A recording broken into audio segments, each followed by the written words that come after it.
يسأل هذا السؤال: هل أن النبي صلى الله عليه وآله وهل أن أهل البيت صلوات الله عليهم سيشفعون للمذنبين يوم القيامة أو لا توجد شفاعة؟ منهم من يقول لا توجد شفاعة، وأن تحترم رأيه يا أخي، لا داعي أن يكون هناك عراك بينك وبينه وخصام فيما بينك وبينه. ادعو إلى سبيل ربك بالحكمة والموعظة الحسنة، لا يكون عراك بينك وبينه. ثم إذا قال أن النبي لا يشفع فهو صادق، لم يكذب، لأن النبي صلى الله عليه وآله يقول: من لم يؤمن بشفاعتي لا تناله شفاعتي. فعلا هو صادق الذي يقول أن النبي لا يشفع للمذنبين، أن أهل البيت لا يشفعون للمذنبين. النبي وأهل بيته يقولون: من قال أننا لا نشفع فنحن لا نشفع له. ففعلا هو صادق بنفسه، يعني عن نفسه هو لا يشفعون له، فيكون صادق. أما الذي يؤمن بشفاعة أهل البيت يشفعون له، الذي يؤمن بشفاعة النبي صلى الله عليه وآله يشفع النبي صلى الله عليه وآله له. ثم إننا نقرأ كتاب الله، نقرأ الآية 64 من سورة النساء. يقول الله عز وجل: ولو أنهم، ما أجملها، ولو أنهم إذ ظلموا أنفسهم جاءوك فاستغفروا الله واستغفر لهم الرسول لوجدوا الله توابا رحيما. ويقدر الإنسان يقول مثلا: شكو جايين للرسول ويستغفر لهم، والله أقرب إليهم من حبل الوريد، يستغفرون الله قبل لا يروحون للنبي ولا أبدا.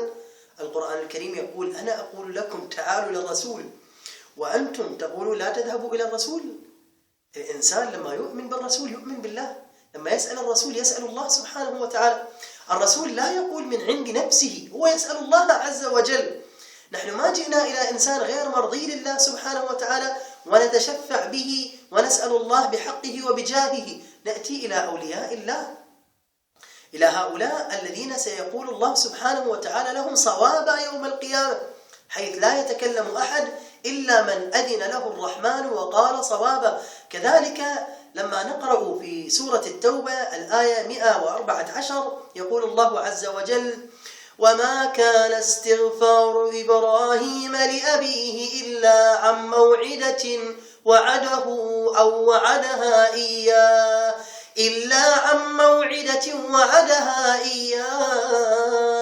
فلما تبين له أنه عدو لله تبرأ منه إن إبراهيم لأواه حليم. إن إبراهيم لأواه حليم. إذن إبراهيم كان يدعو لأبيه. الدعاء هذا والتشفع هذا والشفاعة إن لم تنفع إبراهيم لماذا يصنعها؟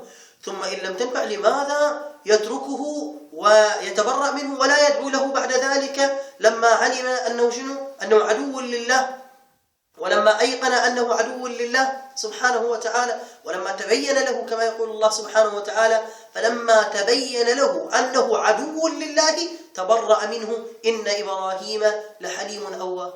كذلك نقرأ في سورة يوسف أوضح من ذلك. يقول الله عز وجل في سورة يوسف في الآية 97: قالوا يا أبانا استغفر لنا ذنوبنا إنا كنا خاطئين. والنبي يعقوب ما قال لأولاده: لا تقولون ذلك، هذا شرك وحرام، واحد يقول بجاه النبي وادعونا روحوا لله سبحانه وتعالى، الله أقرب إليكم من حبل الوريد. كل هذا ما كان موجود، إنما قال لهم: سأستغفر لكم ربي، أو سوف أستغفر لكم ربي. لماذا يا نبي الله يعقوب تقول ذلك؟ يقول: لأنه قريب من الله. يعقوب أقرب، هم يحسون بالذنب وفعلا هم قد أذنبوا. النبي يعقوب عليه السلام المعصوم النبي دعا الله سبحانه وتعالى لأولاده وغفر الله سبحانه وتعالى لأولاده كما في الرواية. كذلك هناك روايات كثيرة تتكلم أن المسلمين كانوا يأتون إلى النبي صلى الله عليه وآله ويسألون الله عز وجل بجاه النبي وبحق النبي. ذكر السمهودي في وفاء الوفا، في كتابه وفاء الوفا، رواية عن عمر بن الخطاب يرويها عن النبي صلى الله عليه وآله، يقول: قال آدم يا رب إني أسألك بحق محمد أن تغفر لي.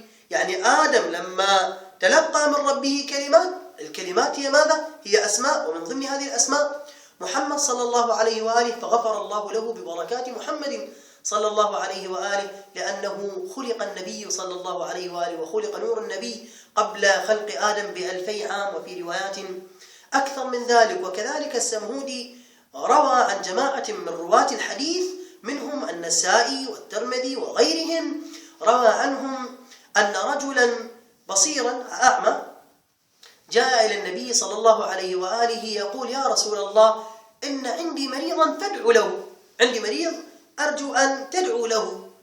النبي صلى الله عليه وآله علمه دعاء يذكره السمهودي في وفاء الوفاء، قال: هذا الدعاء تدعو به. النبي صلى الله عليه وآله أعطاه دعاء، الدعاء ما هو؟ اللهم إني أسألك وأتوجه إليك بنبيك محمد نبي الرحمة، يا محمد إني توجهت بك إلى ربي في حاجتي لتقضى لي، اللهم شفعه في، يعني اللهم شفع النبي صلى الله عليه وآله فيه.